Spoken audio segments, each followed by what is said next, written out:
Hello everyone, my name is Carla Bouvier.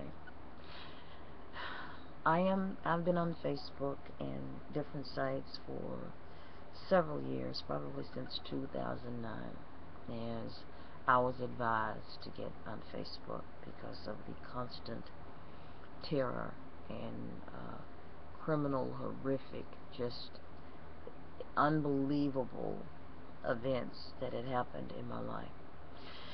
And I'm just going to talk blatant logic, just telling it the way it is. First of all, I would appreciate it kindly before I get started if the people that are in this, that have been allegedly terrorizing my life, the people in the United States, would you please have people to stop contacting me on Facebook asking me stupid questions like, how do you feel? What's going on? I'm trying to keep it. It pisses me off. I mean, just totally, what's going on? What happened? And it's posted right there for the whole world to see. I've been on Facebook since 2009. I'm fortunate to be alive for what they put me through, all that I endured, my kids and I.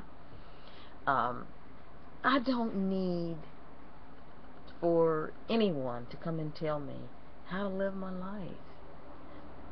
I don't need that. I've never needed that. I created my own businesses. I got my own business contract. Um, I found my home after they had torn my life down the first time in 1998. I found another home in 2000 and built myself back up. I don't need any of you to tell me how to be strong, what I should be doing, what I shouldn't. I need you all to rectify the deadly mistakes you made on Miss Bouvier's life. That is what we call results. I don't need the politicians to send more idiots in my life and to ask me what's going on. Now, that pisses me off. That infuriates me. I've sent letters. As a matter of fact, in the beginning, I was extremely respectful and intellectual. I actually honored our local and federal public officials until I found out the obvious. They're a bunch of goddamn blithering idiots. I'm just appalled about our government.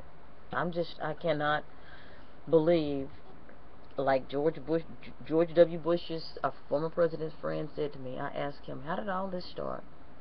The people, you can put anything you want to put in it. You can live in denial. But we have some dumb asses that run our country. He stated, quote unquote, it all started over something stupid.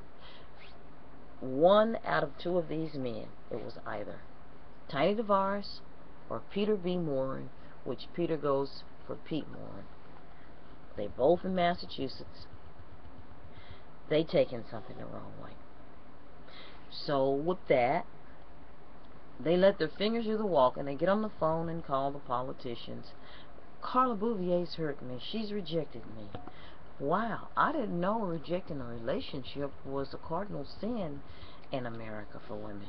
Oh my goodness, I didn't know that. If a woman decides that she doesn't want to date someone, that she's supposed to be abused and torn down and nearly murdered. Oh my, is that a law written in our Constitution, politicians? Oh, that's interesting. I've never read it. Very interesting.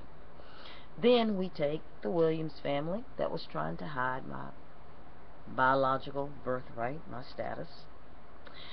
And let's see what else we get. We get my ex, Jim McGarrigle, that is upset because I do not want the relationship anymore.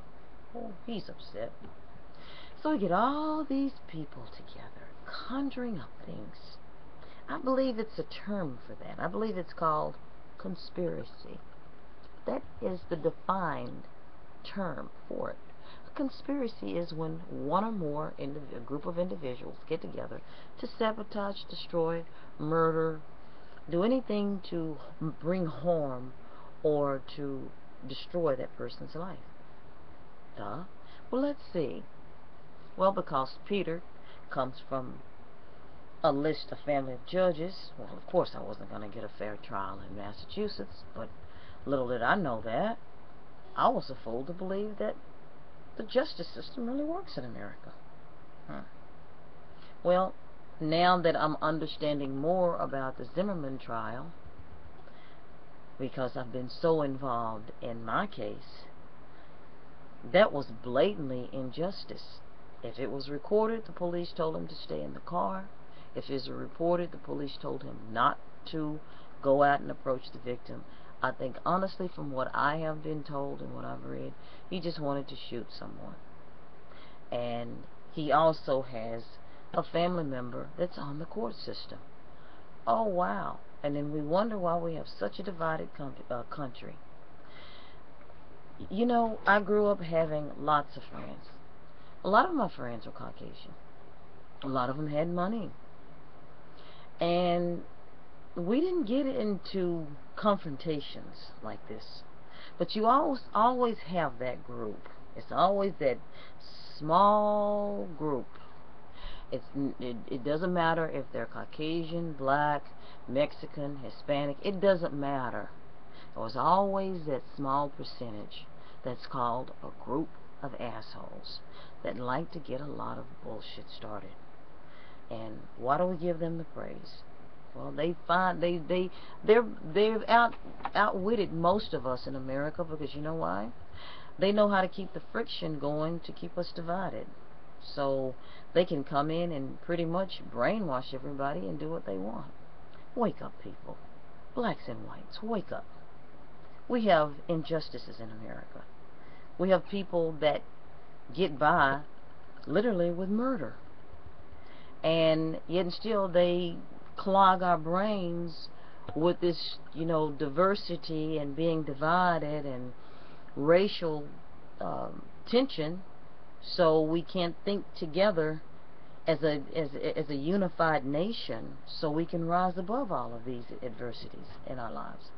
Oh no, of course we're not that smart. It's taken us what, let's see, maybe about 20 years ago to realize that domestic abuse is an act of violence. Wow.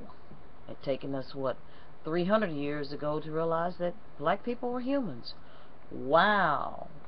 It taken us how many years ago that realized that the male race realized that women could actually drive.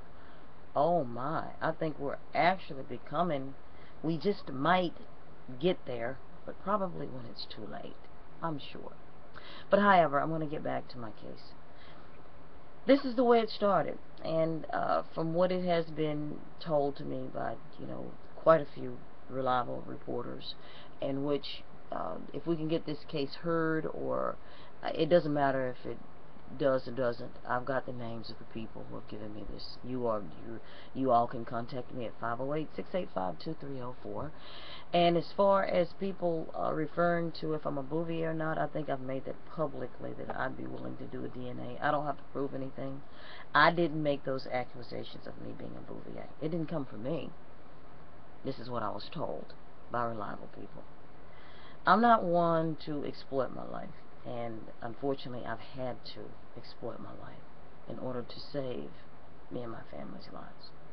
I am, oh, you all haven't seen angry. So basically, getting back to the case, Bush's friend said it started with something stupid. These two men, which they are very insecure men, it's pretty obvious, and they're not what I call considered men. I regret the day that I was ever nice to these people, and now I understand why some women are just not nice to some men at all. And I understand that now. But however, I'm tired. I'm ready to get this over with. And don't come to my wall and ask me, don't call me and ask me these people's lives. How about me and my family's lives? They've attacked, now they're trying to attack, the FCC has been doing favors also. They'll attack my phone bills, they'll attack my cable, my internet, my drive. They'll do anything. You'll be surprised of what these people will do to try to cover their mistakes, and when all they had to do was rectify it. But as it has been alleged, no, not alleged, stated, that either Peter or Tiny wants me to suffer for not succumbing to their sexual desires, their perverted sexual desires. Well, all of this is news to me. And when I was told that the politicians, every time they try to make an effort to clear it up, they will come back and says, no, make her suffer. Even if it kills her, make her suffer because she rejected me. I believe it's a term for that. I believe it's called illegal. And as it has been alleged, the reason the politicians are doing the favors because supposedly Peter Morin, this is what has been alleged, former state representative of Hyannis and now lobbyist of Massachusetts and lawyer and short story writer, he apparently has some information on the politicians that they have been associated with a group or have been associated with pedophilia, like having sex with very young adolescent children. So, to the American parents, I certainly hope that your daughters, when they grow up, they're safe, because what the message they're sending is that any crazed person that has connection and power, if they point to your daughter and they decide that they want your daughter, and if your daughter does not succumb, male or female, they have a right to destroy your child's life. That's the message that they're, sending to American people, that, women have no right to say no to any man because it's a man. And if he knows someone in the justice system, then he can do pretty much what he wants to do. Well, it doesn't go that way. So, we could get all this out on the table. You guys can contact Peter Morin and ask him. And I'm asking now, Peter B. Morin, is any of this true? Are you wanting me to suffer because you assume that I rejected you? Number one, I don't remember rejecting you. I do remember meeting you. I do remember kissing you on the lips. I do remember telling you I'd see you later. And shortly after that, my life was being torn down to nothing. Do I think Peter was the only man that played in it? No. My ex played in it. The woman that raised me played in it. Jim McGarrigle, Richard Cluffstead, a lot of them played in it. And, and these people contact me with all this bizarre, accusations. I'm tired of this. It has to stop. So, this is the end results. This is what you asked for. This is going out to the TV stations, the media, the newspapers, everything. This has to stop. I am not going to be and then this man contacts me and tells me, oh, get used to it. This is what women deal with in America all the time. Oh, jeez. Well, you all have just lied to every American in America. Then the Constitution must be a lie. All of it. Then the politicians must all be guilty of treason. I'm going to live my life. So if it's not true, then we can rectify this. And I ask for just one small thing. My kids and I suffered so bad. So, it went from me being a bouvier to now it has been alleged by people that know of this person that this is what he's been holding over their heads. So if this is true, this is really sad. It's pathetic. I am not going to die because someone's holding something over a politician's head. Politician, that's between you and this person. But I'm not going to suffer for that anymore. It's over. It is over. Carla Bouvier. I'll be back.